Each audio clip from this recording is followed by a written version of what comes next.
Hey guys, Buckskin Dave here. Welcome to another episode. Get you a cup of coffee. I just finished making this release board. Put some handles on it. Take a look at it. It's not anything complex or technical. Basically, I put a couple of ropes on here for a handle. You can see them there. And then the bottom of the board has a mouse hole on it. And I wouldn't mind it being a little bit wider. That would have been okay. And it doesn't have to be this tall, but this is a piece of spare sheet gold that I happen to have left over from a project, so I just use it the way it is.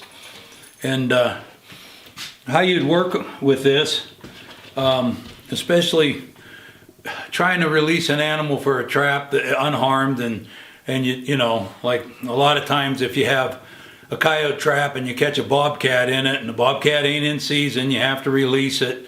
Most of the time I'll use a catch pole to do that, and I'll put the loop around their neck and try to get it through their mouth so you don't accidentally kill the cat. And then you can hold them away with that catch pole while you step on the springs.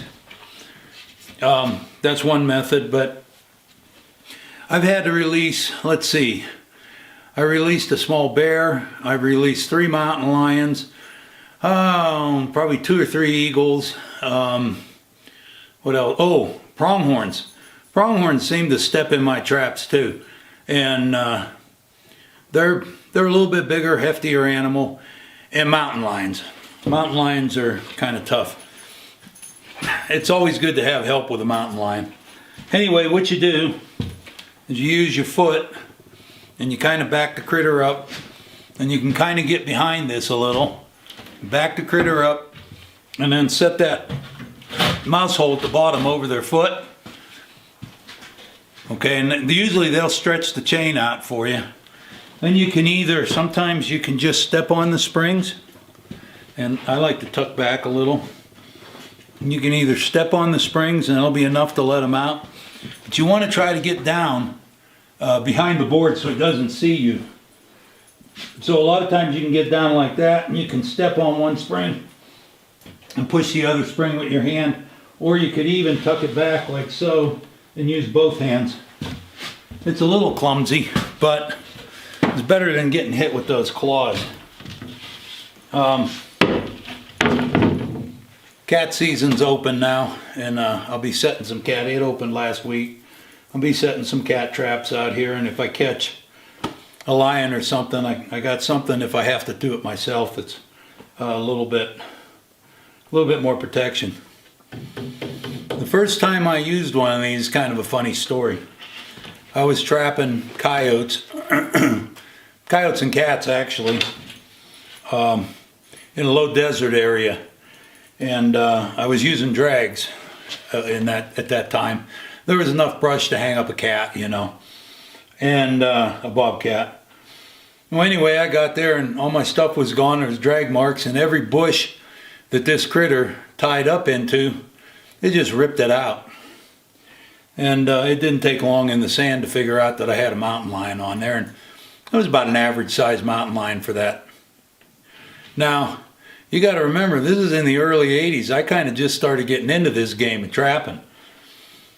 I don't know what the heck to do with this, so I started tracking it, and I finally found where it hung up against a log, and this lion was in there. And at that time I had a newer model pickup truck, and I had thrown a sheet of plywood in the bottom of it so the traps and stuff bouncing around back there wouldn't chip up the bed too bad.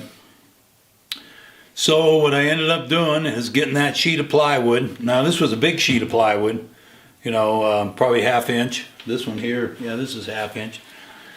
And I got my hatchet, and I did it lengthwise, and I hatcheted a mouse hole in the bottom edge of the thing, and I ran that sheet of plywood up, and I actually pushed it over on that line and stepped on the trap, and off she went. And so I it was just something I thought would be a good idea. I had never seen anything. I was new to trapping, but it did work. It's a clumsy way to do, and hopefully this is something I'll never have to use. But it's a sheet of plywood. You can set it flat in the truck. Doesn't take up any space. And it's really very simple. You can make it any size. I mean, there's no size requirement. It's got to be big enough to cover you up when you get down to let them out. And when you make your holes, try to make them as small as possible, because you know, cats are good at looking through brush and stuff. Little holes in the brush and stuff. You don't want them to be able to see you. Anyway, that's done, and that is ready for the truck.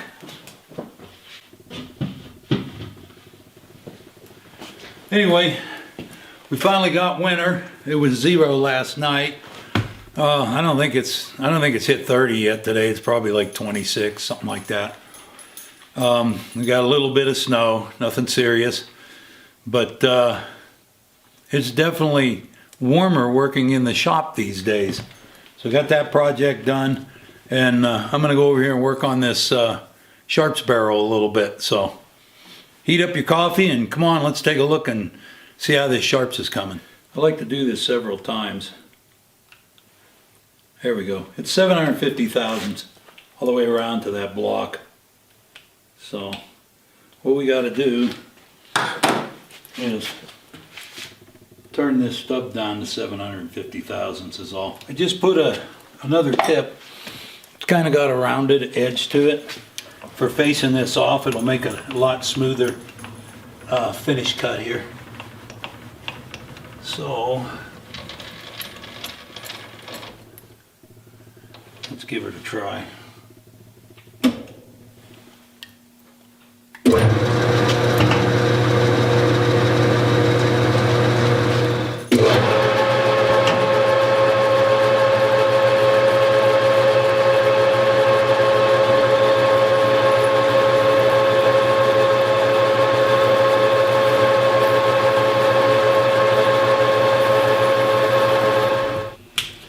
Okay, so you can see this slides up and down. It's got just a teensy bit of drag, but I'm going to polish that. So I think it's just about right for now. And we'll take it back apart. I tightened it up to where our lines line up. All we have to do is shape this and make it pretty. And we'll be on to chambering next. See, this one has a little rounded deal, and this is actually for making those round crowns, you know, a hunting crown on a barrel. So we're going to use that to round this off.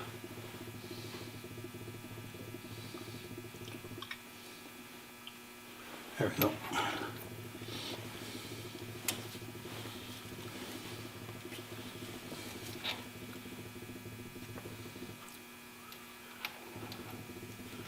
Put that in there.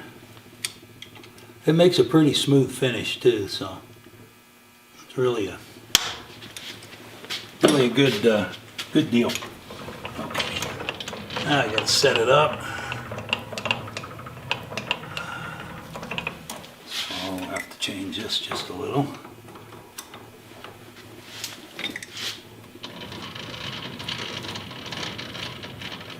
Yeah. Okay, that should do it.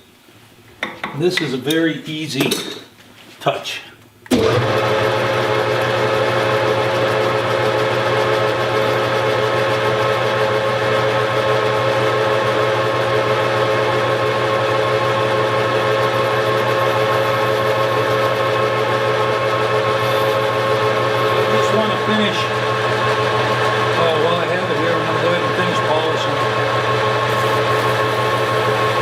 Sandpaper,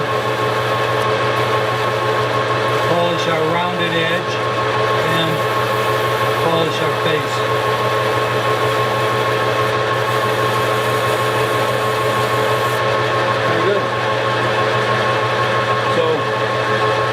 polish it again after we chamber it, and then I like to put a camphor on the mouth of the chamber, that sharp edge there. So anyway, you got a little bit more machine in there that we got done. So I gotta go work on. I've got about 50 pounds of buffalo meat that needs to be ground into ground meat and into sausage. And so, you know, that's what we're all about around here when we kind of live away from town, and so it's always about making food. So I got to go make some food and put it in the freezer for later on. And you know, I don't get political in my videos because, like, who wants to hear that shit, right? But one of the things that I try to keep in mind is we got to be able to find food and make food.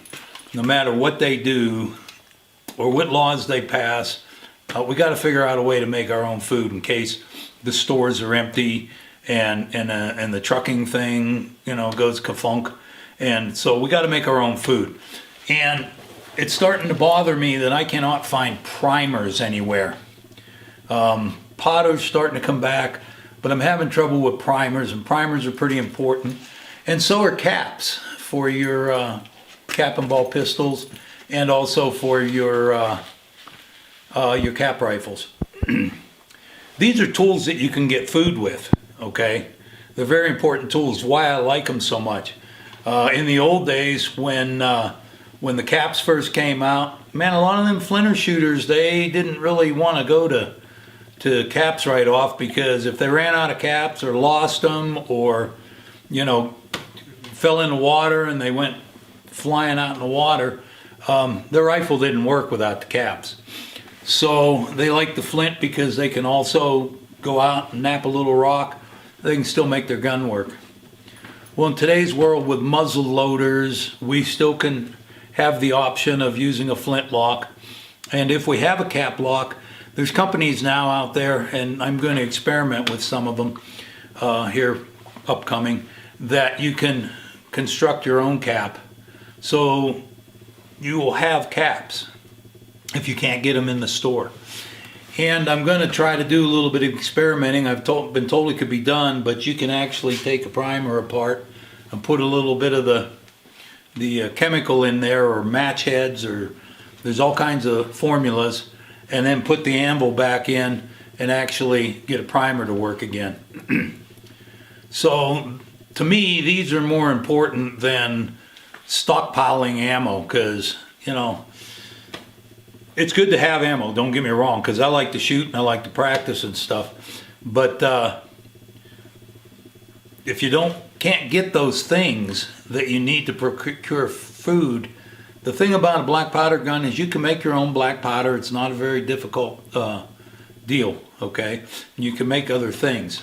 So these are better survival tools for procuring food, which is going to be important, I think, one day, especially if something happens and we really have a problem. And I mean, that pandemic last year kind of woke everybody up when everything shut down for a while. So I want to be able to make as much of the things that I need to procure food as I can.